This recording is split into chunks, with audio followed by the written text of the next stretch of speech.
발 건강 7단계 루틴. 우리의 발은 26개의 뼈와 33개의 관절, 그리고 100여 개의 인대 힘줄 근육이 정교하게 맞물려 있는 작은 신체공학 작품이다.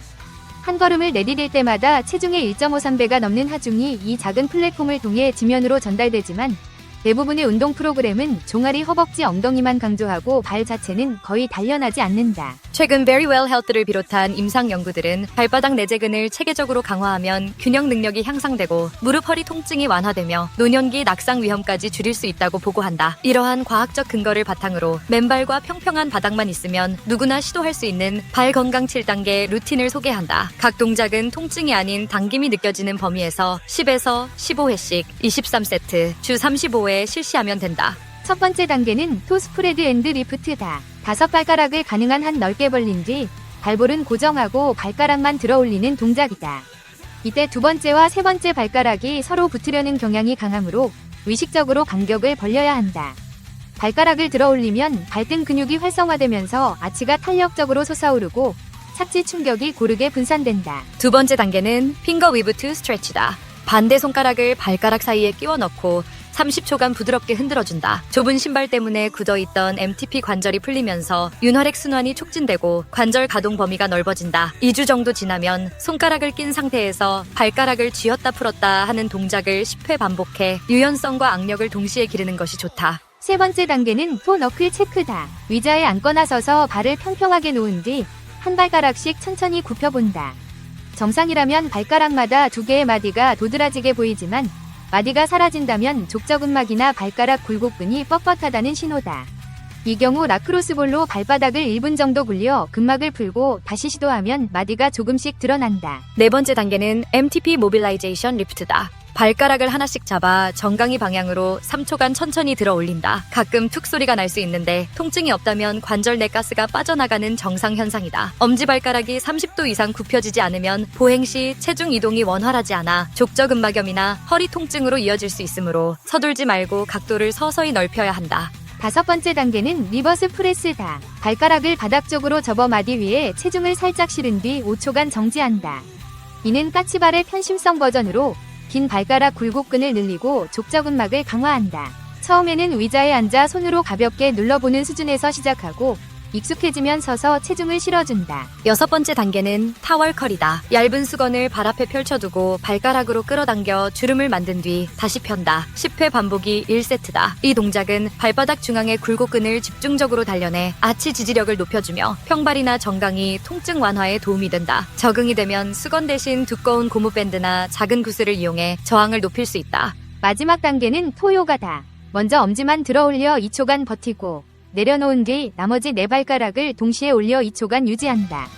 이를 10회 반복한다. 이 동작은 엄지와 나머지 발가락을 독립적으로 움직이는 신경근 협응을 회복해 미세한 균형 감각을 키우며 눈을 감고 수행하면 고요수용 감각이 더욱 자극되어 낙상 예방 효과가 커진다. 루틴을 일상에 녹여내는 방법은 의외로 간단하다. 아침 양치질 시간에는 투 스프레드 앤드 리프트와 투 요가를 한 세트씩 실시하고 사무실에서는 매 2시간마다 핑거 위브 스트레치를 해주면 된다. 운동 뒤에는 MTP 모빌라이제이션과 리버스 프레스로 종아리와 발바닥을 풀어주고 TV를 보면서는 냉동물병으로 발바닥을 굴려 근막을 이완하면 이상적이다. 처음 2주 동안은 격일로 실시하며 근육통과 피로도를 관찰한다. 운동 후에는 찬물 1분, 따뜻한 물 1분을 번갈아 담그는 냉온 조격을 5번 반복하면 부종과 염증이 빠르게 가라앉는다. 또한 미니멀리스트 신발을 30분씩 시범 착용해 발 근육 자극을 생활화하면 좋지만 종아리 통증이 느껴지면 착용 시간을 줄여야 한다. 발 건강 루틴은 하루에 몇 분이면 충분하다. SADPTJ 6주만 꾸준히 실천해도 계단을 오를 때 느껴지는 발의 탄력, 오랜 시간 서 있어도 붓지 않는 발목, 러닝 후 사라진 무릎 통증이 그 가치를 증명할 것이다. 발은 땅과 몸을 잇는 유일한 매개다. 오늘 신발을 벗고 발가락을 활짝 벌려보자. 그 짧은 순간이 평생의 균형과 활력을 약속하는 첫걸음이 될 것이다.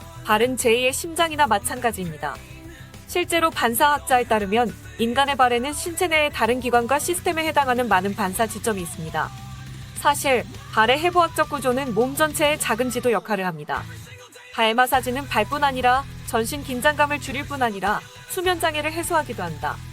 실제로 간단한 아로마 세라피 발 마사지를 받은 노인은 만성 통증이 감소하고 수면의 질이 좋아진다는 공주대 간호학과 연구도 있다. 발 마사지는 스스로 쉽게 할 수 있고 발에는 인체의 말초신경이 많이 분포돼 있어 다른 부위에 비해 마사지 효과를 잘 볼 수 있다. 1. 피로회복. 발바닥의 한가운데에 있는 용천이라는 혈을 자극한다. 이 부위는 신장의 상응 부위와 연결된 곳으로 이 혈을 지압봉으로 4초 이상 서너 차례 지그시 누르면 몸의 노폐물을 소변으로 배출시켜 피로감을 덜어주게 된다. 2. 성기능 강화. 발 바깥쪽의 뒤꿈치 부분은 생식선과 연결되어 있다. 때문에 이 부분을 지압봉으로 아래서 위로 강하게 긁어주듯 4-5번 반복해서 자극해준다. 전립선은 뒤꿈치의 안쪽 부분이며 고환은 바깥쪽 부분에 해당한다. 3. 소화 촉진. 속이 더부룩하고 소화가 잘 되지 않을 때는 발바닥 가운데 부분인 용천에서 아래쪽을 여러 차례 지압봉으로 눌러준다. 이 부위는 위, 십이지장, 소장 등과 연결되어 있어 소화기 질병에 효과가 있다. 4. 과음. 지나친 과음으로 인해 간 기능에 문제가 있을 때에는 4번째 발가락 밑부분을 자극한다. 부위는 간과 연결되어 있다.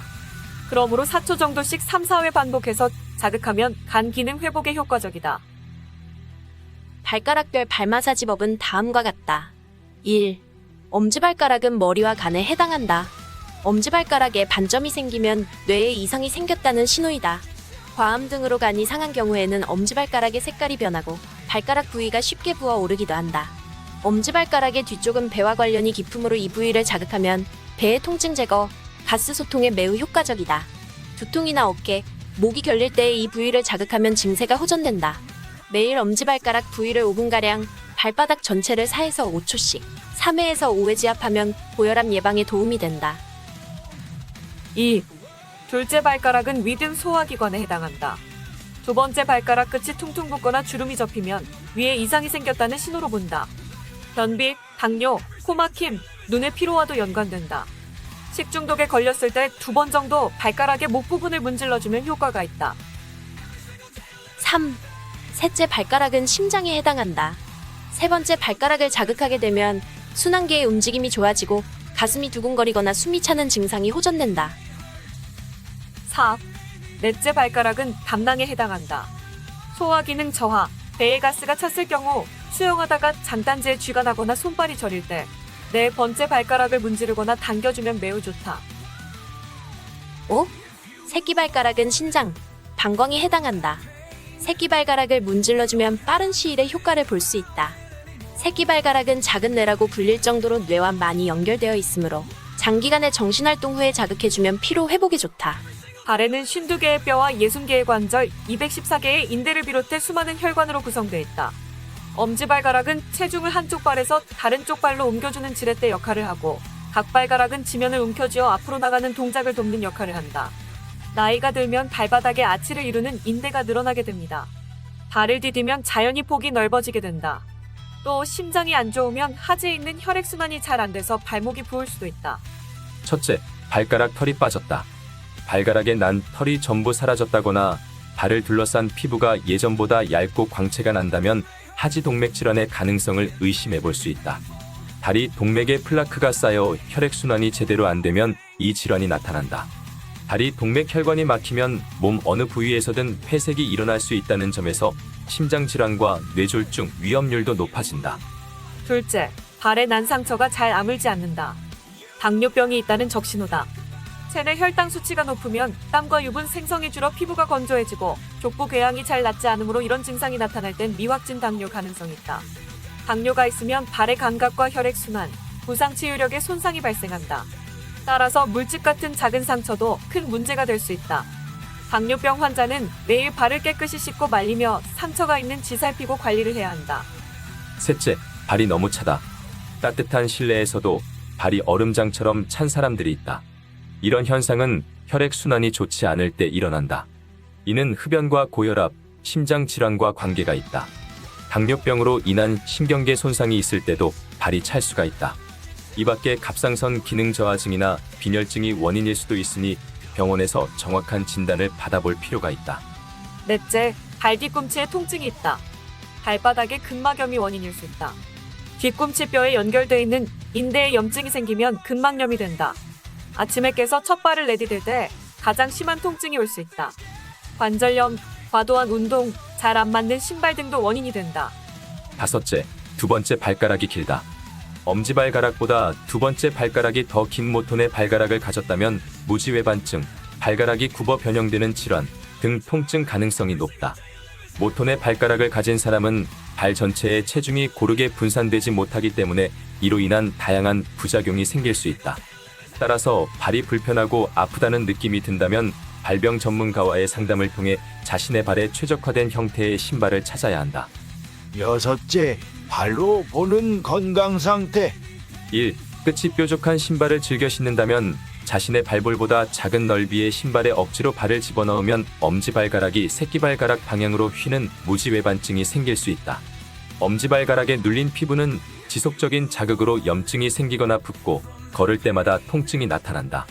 끝이 뾰족한 신발을 신어야 하는 특별한 날이 아니라면 평소에는 자신의 발볼보다 넓은 신발을 신어야 한다.